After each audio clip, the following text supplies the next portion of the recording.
Welcome in. Welcome in. Happy Tuesday, everybody. Hopefully, you guys had a good holiday weekend, a good Memorial Day. We are coming off a pretty good day. On the video yesterday, we had the Reds on the money line. I bet them first five and full game. Both of those won. Ellie De La Cruz did not do anything because they were just completely terrified to pitch to him. He walked multiple times, and then he struck out on a pitch that was like 2 balls out of the zone. MLB pitchers are scared of Ellie De La Cruz right now, so I don't know. Maybe we need to wait a minute on the props for him. But overall, good day. The Reds came through for us, and I also mentioned the over in the Red Sox Orioles game at the end of the video, talking about the weather. The first five and the full game over both cashed, and I will once again mention that if at any point you see one of these games with hot weather and the dew point is at 70, just take the take the over. It's very rare that that happens, I feel like. And I thought that that total should have been 10 runs.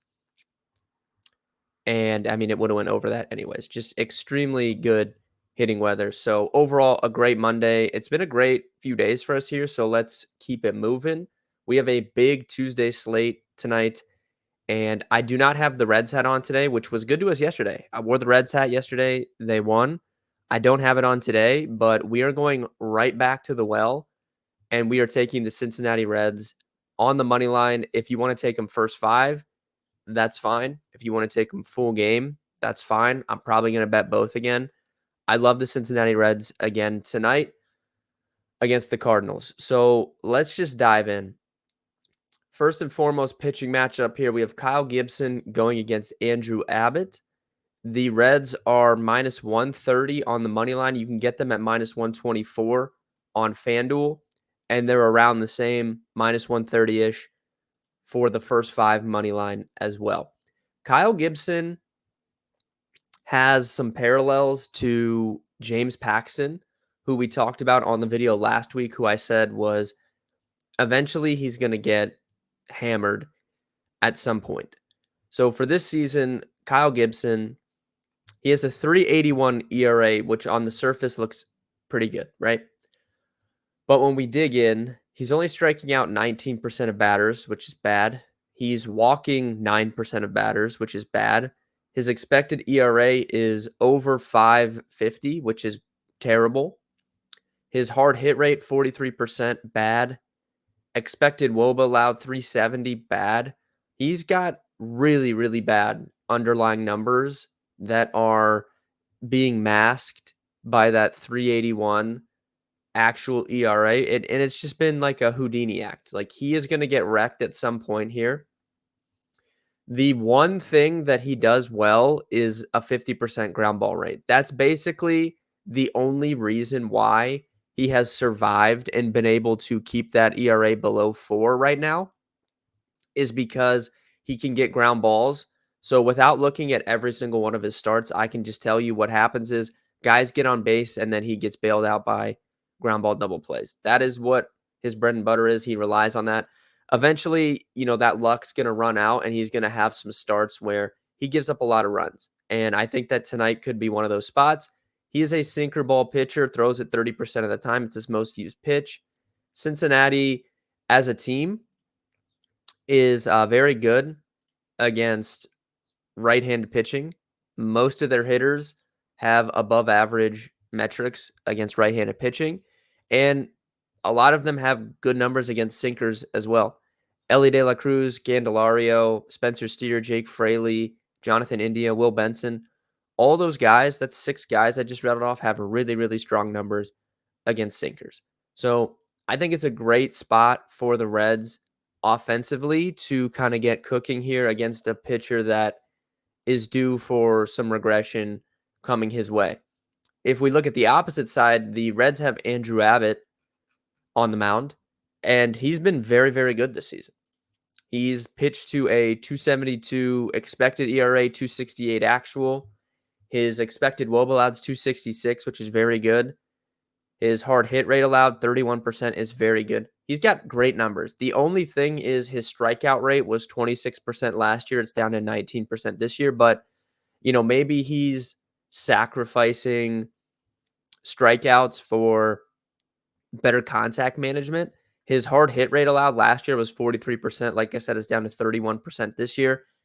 All the numbers are down for him across the board. He's been very, very good. And then if we look at the St. Louis Cardinals, I mean, they've been absolutely horrible against left-handed pitching. Their projected lineup tonight has a 271 WOBA as a team against lefties since the start of last season. 117 ISO. They have no power whatsoever outside of Paul Goldschmidt. That's like the one guy, I would be scared of with power against a lefty. And it just looks bad across the board for them against left-handed pitching. So it's a great matchup for the Reds offensively. It's a great matchup for their starting pitcher, Andrew Abbott, going against a team that really struggles against lefties. Now, I will say the one concern that I would make here is Andrew Abbott is better against left-handed hitters than righties. He's not been great against right-handed hitters in his career, and he's going to see a lot of righties tonight. Mason Wynn, Paul Goldschmidt, Herrera, Arenado, Dylan Carlson. He's probably going to see like 6 righties tonight.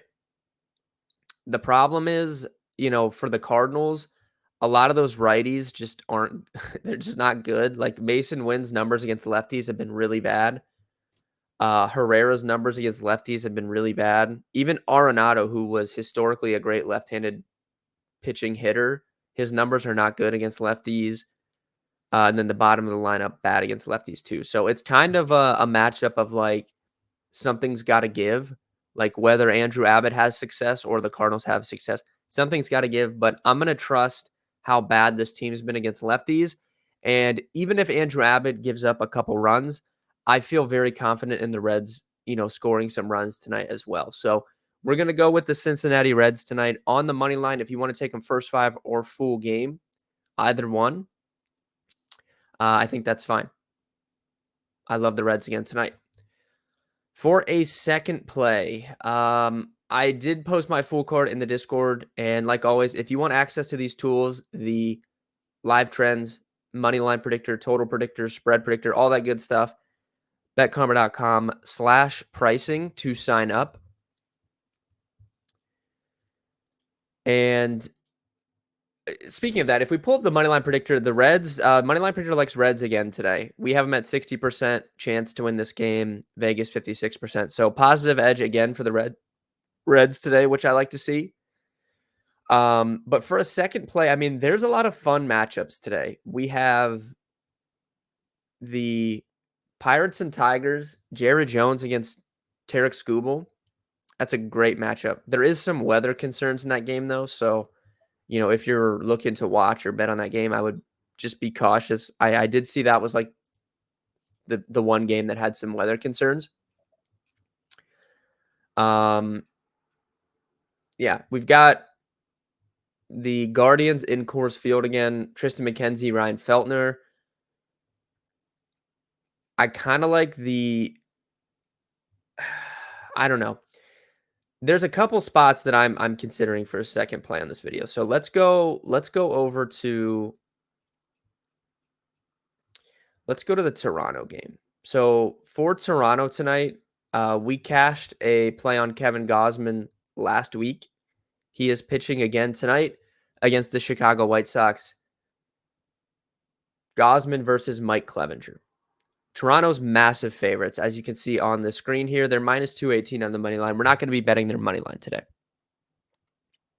If you want to take them minus 1.5, I think you could consider that. If you want to take them first 5 on the spread, you can get that minus half a run. So they need to be winning by 1 at the end of 5 innings. You can get that at minus 135 on DraftKings right now. I like that as well. So, I'm pretty sure we talked about Mike Clevenger on this video last week. I mean, he's just fallen just completely off. The guy is essentially been arguably the worst starting pitcher in baseball this year. His actual ERA is 6.75, expected 7.13. Strikeout rate is below 20%. which is terrible. And it's just a fall from grace, man. I mean, at one point, Mike Clevenger in his prime was a 28% strikeout guy, had a 34% strikeout rate season in 2019. He was completely dominant. 271 ERA, 34% strikeout rate. He's one of the best pitchers in baseball. And now, something is has gone bad for Mike Clevenger. 713 expected ERA. His expected WOBA allowed 408, actual 423. He's allowing a 295 expected batting average. He's been absolutely terrible. And all of his secondary pitches have been getting just beat to hell. His fastball is still decent. He's allowing a 200 batting average with that four-seam fastball. Changeup, 281 expected batting average allowed. Slider, he's given up a 513. Wait, no. 636 actual batting average with this slider. I mean, that is a slider that is not sliding right now. He has been terrible. So we know it's a good matchup for the Blue Jays offensively. And Kevin Gausman, I talked about him last week. He still doesn't have Kevin Gausman numbers, but he's been much better over the last 30 days. He's starting to turn the corner, and we know that he's still going to throw that splitter to get strikeouts. The Chicago White Sox, if you isolate their numbers against against splitters rather, and they're absolutely terrible. I mean, it's a bunch of small sample sizes. We're topping out at like 30 plate appearances here, but a 186 WOBA as a team against that pitch. I mean, Tommy Pham is the only guy that's put up any sort of like respectable number against splitters. So it's a really good matchup for Kevin Gausman. It's a really good matchup for the Blue Jays offense. And like I said, with Gausman, who we know he's going to go to a certain pitch to get strikeouts, I do like to look at the historical data of him versus, that team. And, he's had pretty decent numbers, like underlying against the White Sox active roster, 25% strikeout rate. Pretty good overall. So I think we could take the Blue Jays first 5 on the spread here and just hope that they're winning at the end of those 5 innings. With that being said, thank you guys for tuning into today's video. If you made it through today's video, please like the video, drop a follow on the channel so you know when I post these videos every single day, when we go live, all that good stuff. Football season's on the horizon, so there'll be tons of content coming out. Good luck with your bets tonight. Hopefully we have another good day here with the Reds and the Blue Jays clutching for us. Good luck, and I will see everybody on Wednesday.